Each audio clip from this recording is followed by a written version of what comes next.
Hi guys, hope you're doing well.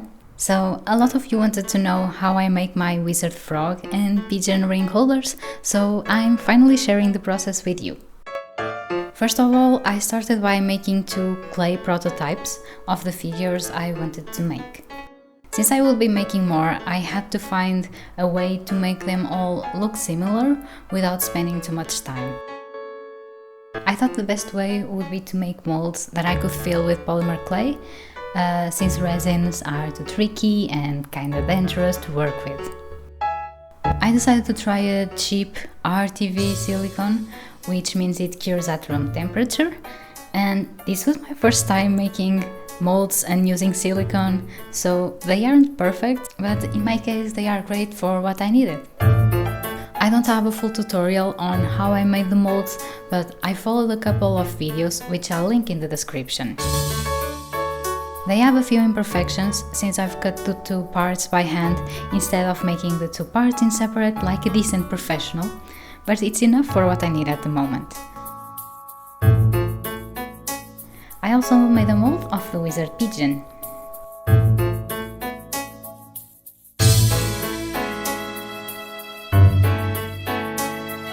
For the polymer clay, I'm using Fimo, which is surprisingly soft if you get it from a shop that sells fresh Fimo. I got mine from clayshop.eu, and I was so surprised because I've never found such soft Fimo that doesn't hurt my hands like crazy. And I've also discovered you can get these big blocks of Fimo Professional, which is basically the same but in a bigger quantity.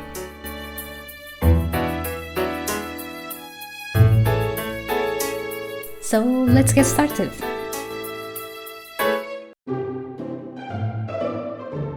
Okay, so the first part is to prepare the clay, so I just need to knead it a bit to make it softer.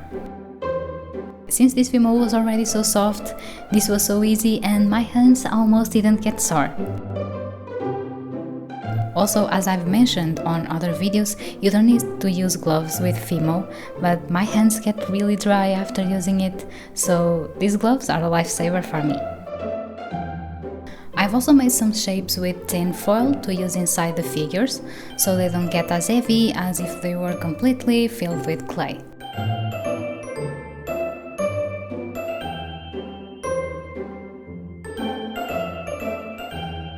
So I started by filling the mold with the clay, blending it together with a sculpting tool.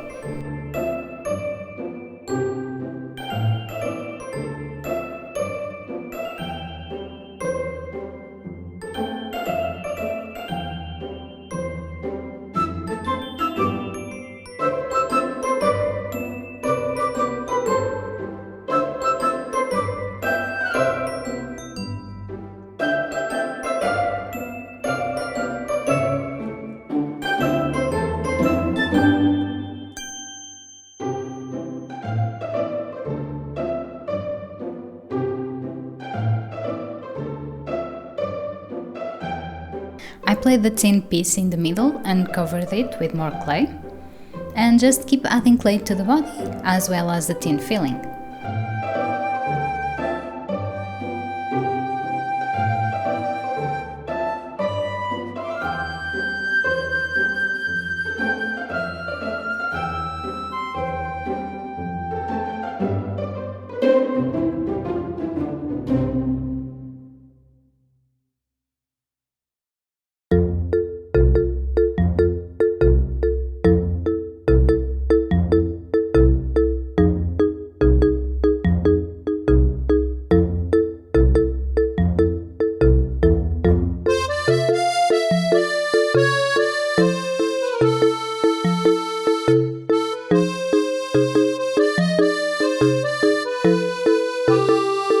After the first part was covered with clay, I filled the other part of the mold.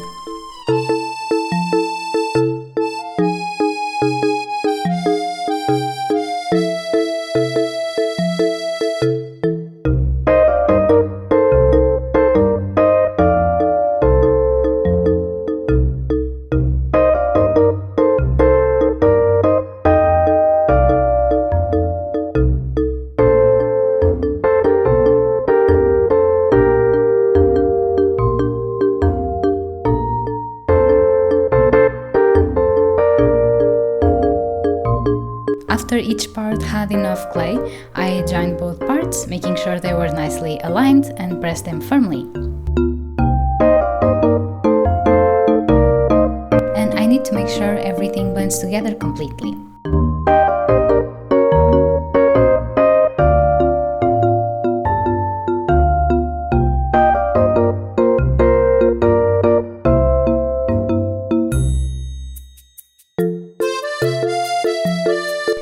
This part is super scary and exciting at the same time. I then opened the mold very carefully, not to damage the figure. And here's our first froggy!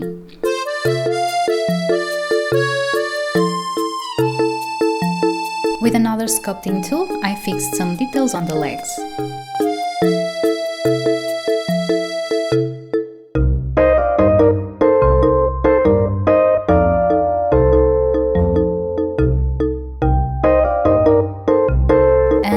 Bits of clay that came out of the mold, so I need to cut this off very carefully so I don't damage the silicone. And as you can see, these molds aren't perfect, and if I wanted to fill them with resin or get nice details, they definitely wouldn't work. But in my case, I just needed a very basic shape since the details will be painted later, and I can sand and fix any imperfections, so the molds worked quite well for me.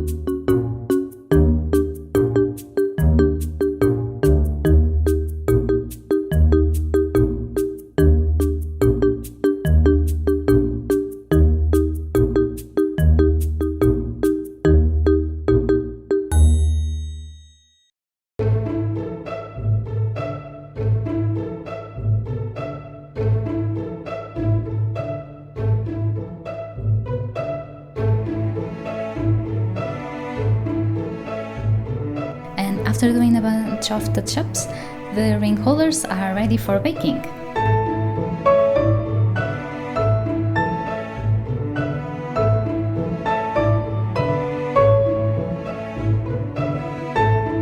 So here are our ring holders and a few clay pins I was also making at the time.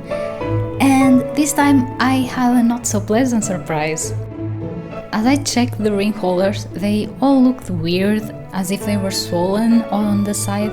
Well, just look at this frog's cheek, it looks awful. And I was basically freaking out because these were pre-ordered items and I've already spent all this clay on them. And not all the figures turned out as bad, but almost all of them had the same issue.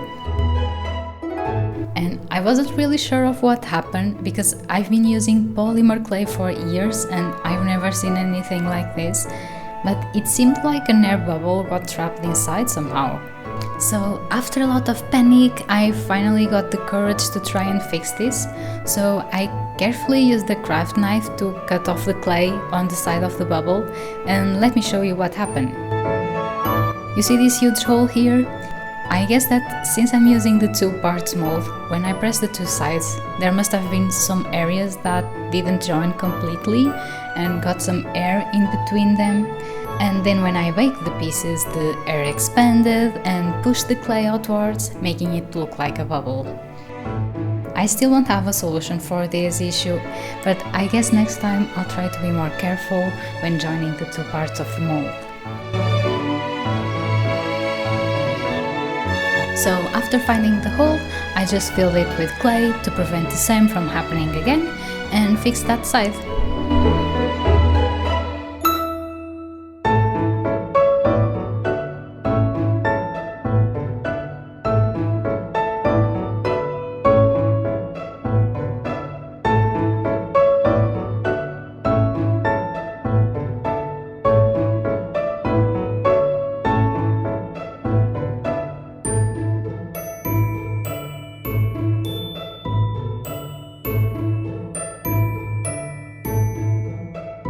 I also took the chance to fix other areas that weren't as perfect and then bake the ring holders one last time.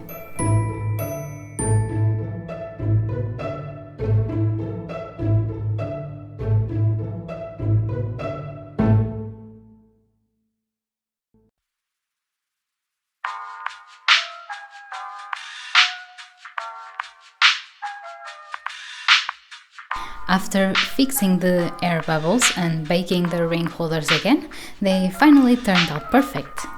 The last step was to sand the whole surface to make it smoother. I use a couple of different sanding papers, starting with a stronger one and finishing with a softer one to make the surface more even.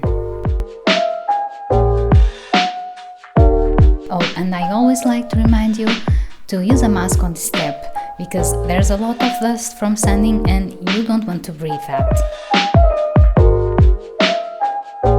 After the ring holders are smooth, I like to draw the faces with a light brown pencil to use as a guide when painting.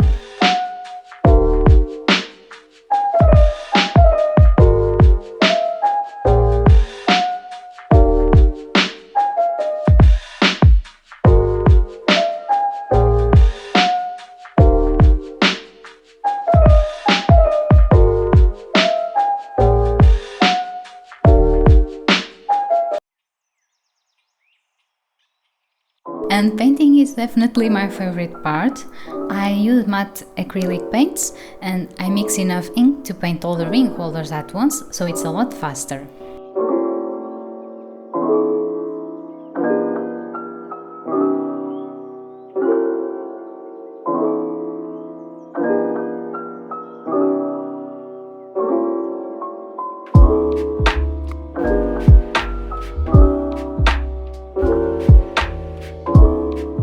And I'm not sure you can see, but I used washi and sticky tape rolls to hold my frogs upside down, and this way I can paint their bodies and leave them to dry like that.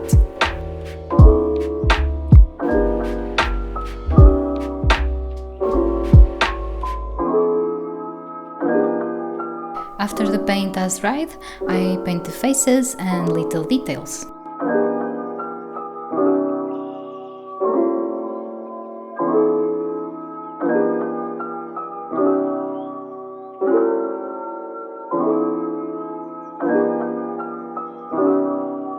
For the stars on the hat, I paint the base in white, since my yellow is not very opaque.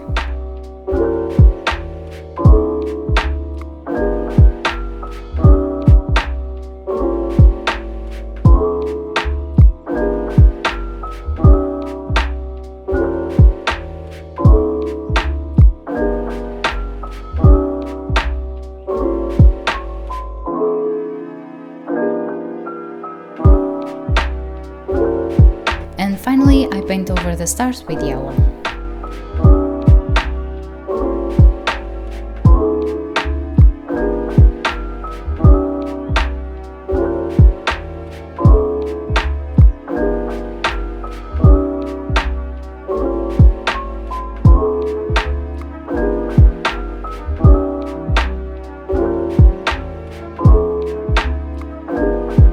And I leave them all to dry for at least 1 day before sealing.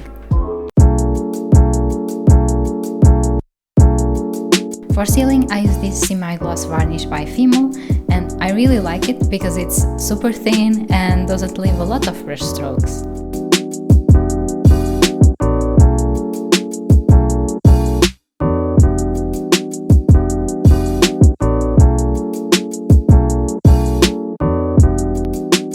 Apply the varnish to the hats and body separately, so I can hold the frog like this to dry. And here are our finished clay friends. After sealing, the colors look even more vibrant, and I'm so happy with how they all turned out. I also took the chance to make more sailor pigeon pins and also 2 more wizard pigeon ring holders. And I hope you enjoyed watching the process, and I can wait to see you soon. Bye bye!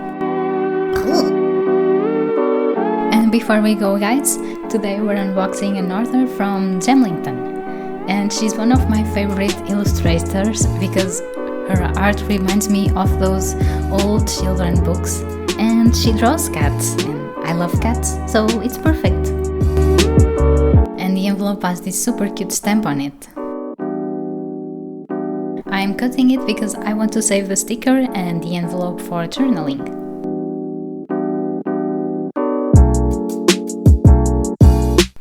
Look at this lovely package, it has a stamp that looks like a restaurant menu.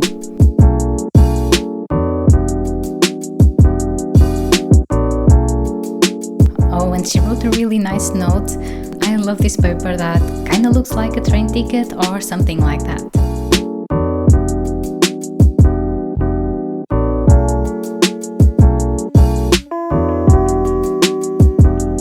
And even more tiny details, like look at this, it's so perfect.